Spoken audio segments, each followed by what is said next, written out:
নমস্কার, সংস্কৃত অ্যান্ড সনাতন ধর্ম ইউটিউব চ্যানেলে সবাইকে জানাই সুস্বাগতম। তো আজকে আমরা রত্নাকর দস্যু থেকে কিভাবে বাল্মীকি মুনি হলেন এই কাহিনীটি শুনতে চলেছি, এবং এই কাহিনীটি অত্যন্ত শিক্ষণীয় কাহিনী। আপনারা ভিডিওটি স্কিপ না করে সম্পূর্ণ ভিডিওটি দেখবেন। বর্তমান সময়ে, বর্তমান যুগে আমরা দেখতে পাই যে অনেক মানুষেরই চরিত্র ভালো নয়, কিন্তু একজন চরিত্রহীন মানুষও কিভাবে একজন ভালো মানুষ হতে পারে, বাল্মীকি মুনি এর উদাহরণ। তো চলুন আমরা গল্পটি শুনে নেই।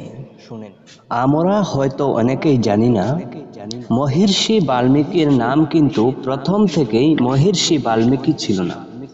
তার আসল নাম ছিল রত্নাকর, যাকে আমরা সবাই একজন ডাকাত হিসাবেই চিনেছি। কিন্তু তার এই ডাকাতে পরিণত হওয়ার পিছনে একটা কারণ আছে, যেটা হয়তো আমরা কেউই জানি না। রত্নাকর যখন ছোট ছিলেন, তখন তিনি একদিন একটা গভীর জঙ্গলের মধ্যে হারিয়ে যান।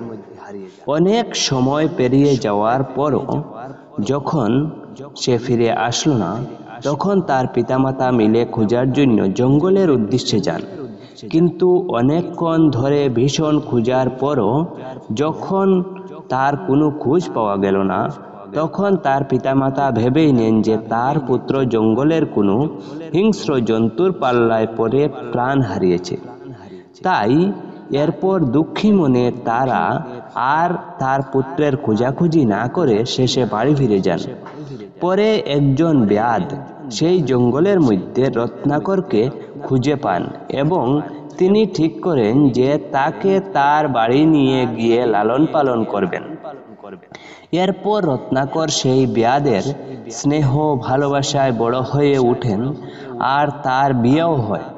ধীরে ধীরে তার পরিবারের আর্থিক অবস্থা একসময় খারাপ হতে থাকে।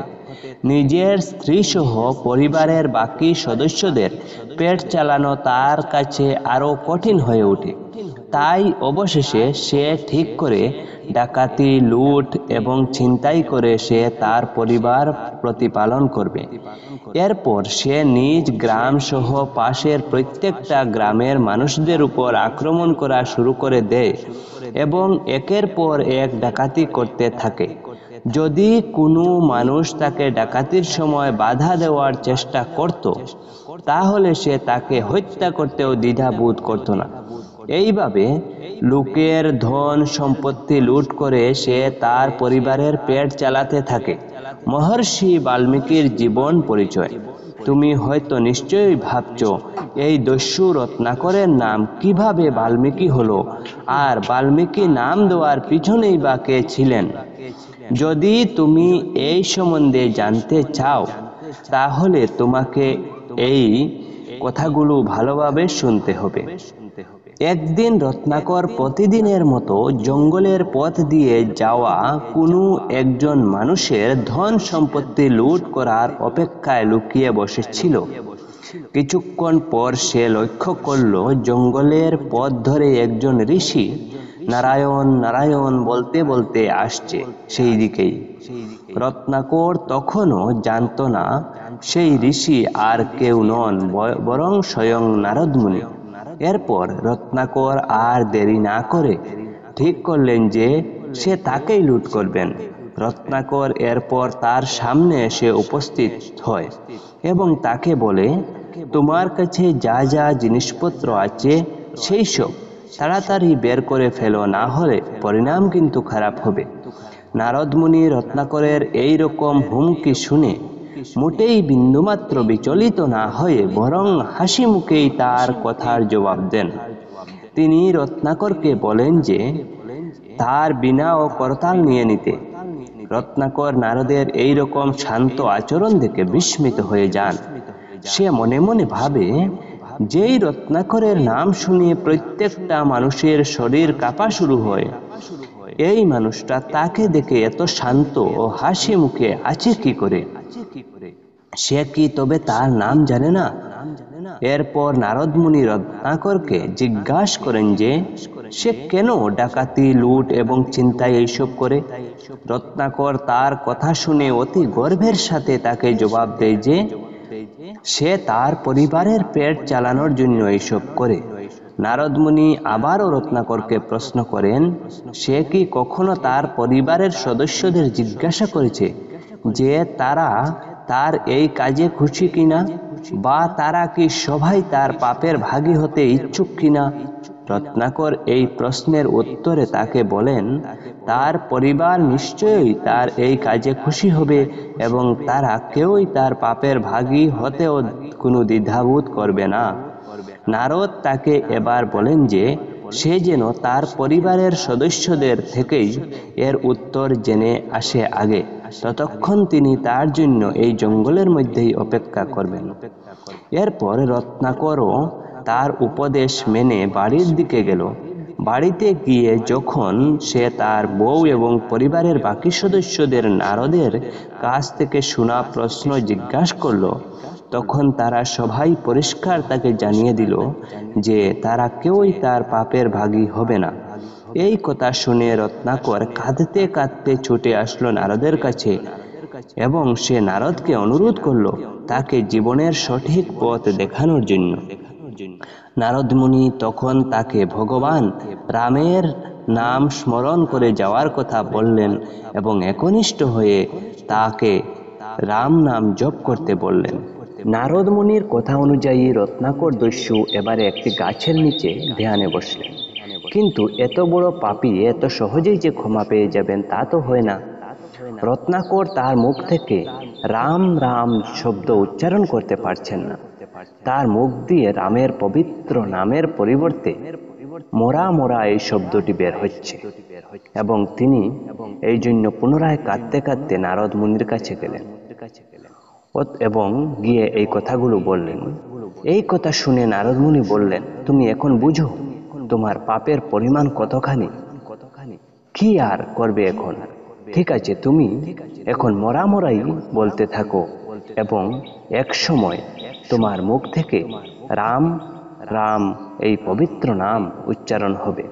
রত্নাকর সেইভাবেই ধ্যান শুরু করলো।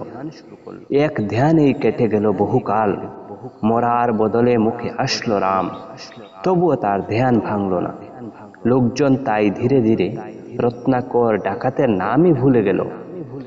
একদিন এক পথিক রত্নাকরের ধ্যানমগ্ন সেই বনের ভিতর দিয়ে পথ অতিক্রম করছে।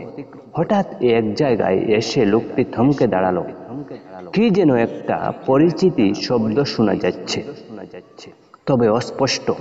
কান খাড়া করে শুনতে চেষ্টা করলো। এ তো রাম রাম শব্দ।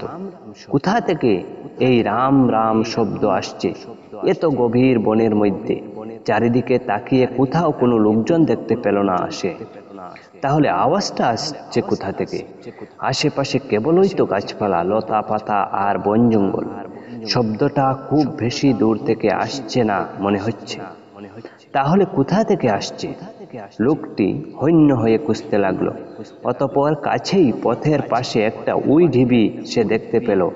ওর ভেতর থেকেই কি এই শব্দটা আসছে নাকি? অবিশ্বাস্য পথিক কাছে গিয়ে ঢিবির গায়ে কান পাতল।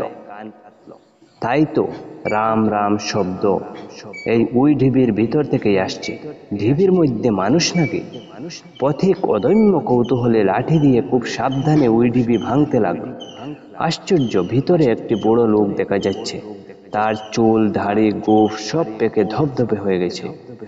লোকটি চোখ বন্ধ করে আছে আর মুখ থেকে শুধু রাম রাম উচ্চারণ।